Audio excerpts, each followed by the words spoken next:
နော်အဲ့ဒါလေးကိုကျွန်တော်တို့ကြည့်လိုက်ရအောင်အဲ့ဒီမှာကျွန်တော်တို့ဟောဒီ863ပွဲက3နောက်ပိတ်နဲ့ဟောဒီကနှစ်ထိတ်ကလေးနဲ့သူက9လို့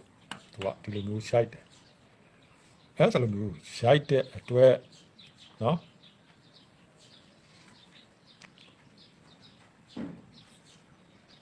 အဲ့ဒါလိုမျိုး9ပေါ့ဗျာထားပါတော့ကဲကျွန်တော်တောက်လျှောက်ပဲရိုက်ပြီးပြလိုက်ပါမယ်ဒီ9ရယ်ခွန်ရယ်ပေါင်းတာက6နော်နောက်တစ်ခါဒီ9ရယ်ခွန်ရယ်ပေါင်းတာကလည်း6ပါပဲဒီနှလုံး3ရယ်3ရယ်ပေါင်းတာက3ပေါ့ဗျာဟောဒီနှလုံးခွန်ရယ်8ရယ်ပေါင်းလို့ရှိရင်သူက9လို့ဒီလိုမျိုးရတယ်မှတ်ထားပါ96635နော်96635ဆိုတာလေးကိုကျွန်တော်တို့ပြန်ပြီးတော့မှ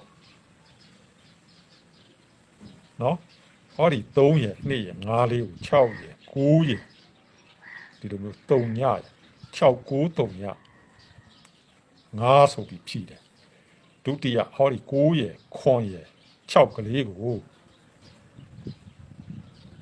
3ညခါ9နောက်ပိခွန်ခါ6ဆိုပြီးဖြည့်တယ်တတိယဟောဒီ9ရယ်ခွန်ရယ်6ကလေးကိုလည်းနော်ဟောဒီကခွန်ခါ3ညနောက်ပိ9ခါခွန်ခါ3ညနောက်ပိ9ခါ6ဆိုပြီးပြန်ပြီးဖြည့်တယ်ပြီးကြတဲ့ပွဲမှာတော့ဒီနှလုံးပေါင်းထားတာက3ဖြစ်တဲ့အတွက်နော်3ဖြစ်တဲ့အတွက်ဟောဒီက3ညရယ်ခွန်ရယ်ဒီပွဲမှာ6ခါဆိုပြီးကျွန်တော်ပြခဲ့အဲ့ဒါလေးက6ခါဝင်သွားတယ်ပေါ့ဗျာအခုပွဲမှာဒီကခွန်ရယ်8ရယ်ပေါင်းခြင်း9လို့ဖြစ်နေတယ်အဲ့ဒီ9ဟာနော်ဒီကခွန်ခါ4နောက်ပိတ်ပေါင်းခြင်း1နဲ့9လို့ဖြစ်အောင်ဆိုလို့ရှိရင်အခုပွဲမှာ4ခါလို့ဝင်မှာ9လို့လာပြီးဖြစ်မယ်ဒါက4ခါလို့ကြာလာမယ်ဆိုင်နော်4ခါလို့ကြာလာပြန်မယ်